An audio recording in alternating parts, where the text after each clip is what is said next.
Hello and welcome to all my knowledge partners. Welcome to my YouTube channel Pharma. In this specific video, I'll be talking about cleaning and sanitization into the aseptic area or into the classified area or into the clean rooms, whatever we call, into the injectable manufacturing. So friends, I am sharing this information to spread knowledge, make awareness within the pharmaceutical industry, within our friends, so that we can prevent failures, we can have a better system, we have better production system, and we can have better products, we can have less batch failure. So please help me spread the knowledge, share this video to all your friends, subscribe to my channel to help me spread the knowledge. So coming to the topic of cleaning and sanitization. So when we talk of injectable manufacturing, classification of area is very important. Clean room practices is very important, and to maintain the area classification, cleaning and sanitization is very important. One of my friends requested that can you make video for the cleaning and sanitization? Yes, with that request I am making this video. So there are 2 to 3 important factors to maintain the clean room classification. One is design itself, that we have HVAC system, we have AHUs, we have the panel, we have the air changes, which ensures that whatever particles which are generated during the process are getting filtered out. That is one. Second is our differential pressure. So our clean rooms are maintained at a certain differential pressure, so that air from the clean room will go to the lesser clean room or the lower grade of classification, and so forth until the corridor or until to the external area. And third is cleaning and sanitization. So cleaning and sanitization is the most, I'll say, important, because you have the area is well designed, your differential pressures are well maintained, there are systems to monitor.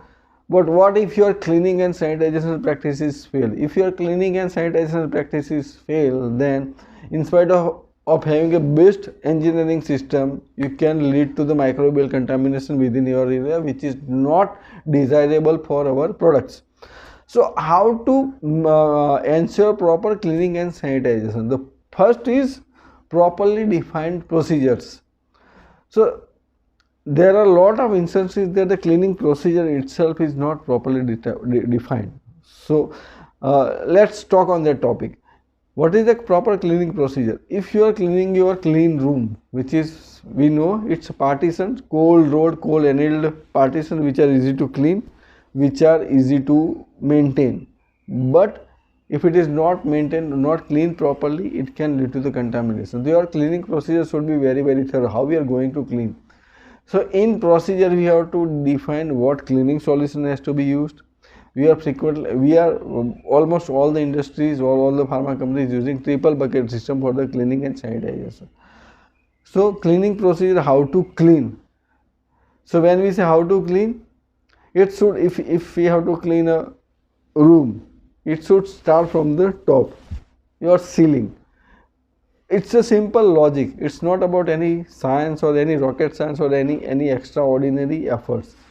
If you are not cleaning your top properly, then any contamination will fall to the bottom and it will contaminate your area. Or if you clean your bottom or floor first and then clean your top, any contamination will fall into your clean bottom. So in your cleaning area, start with your ceilings, start with your top of the area. Define the proper cleaning procedure, how to clean it. Overlapping strokes, when we are saying overlapping strokes, means overlapping and one-way stroke, means from this end to that end. You don't have to wipe like this, it's one-way process, this end to this end, this end to this end. Okay.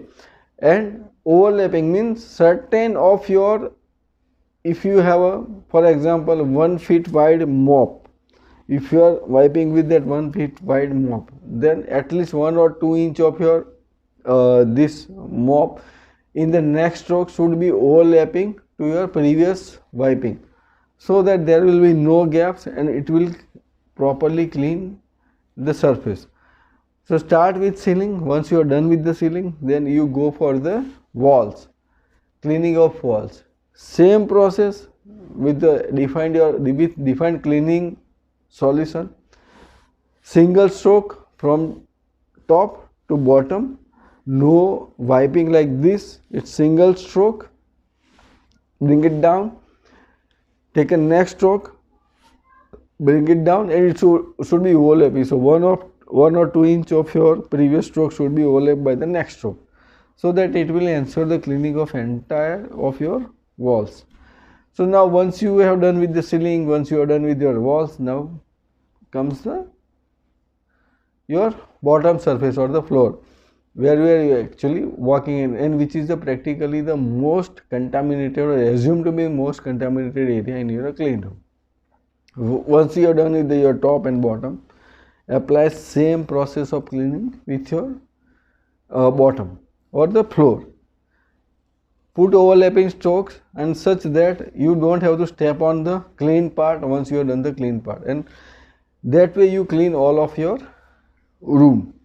So this explains the cleaning procedure. Now what if there are equipment into the room? Now you are done with the ceiling and equipment, ceiling, walls and floor. So when to clean the equipment?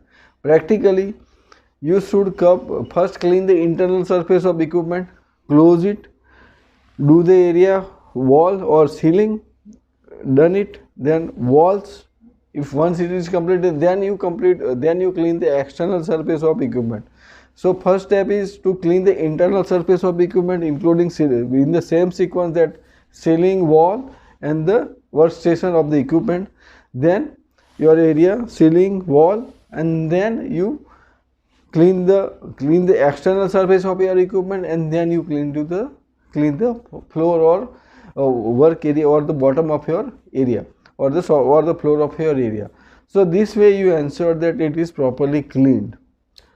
Same methodology applies to the sanitization solution. Only one thing to take care, that when you are doing the sanitization using the triple bucket system, you use sanitization solution for cleaning and the same sanitization solution for wiping or removing the extra dirt from the mop.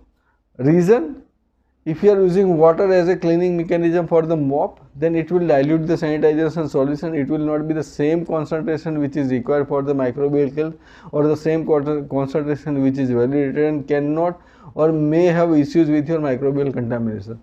So I think hope this help how to clean and sanitize the area. I will make another video specifically on the sanitization part. I have explained in detail about the cleaning part. In next video I will be talking about how to properly sanitize your area. Hope this helped. Thank you very much. If you are liking my videos, please subscribe and share to more of the pharma friends. Thank you.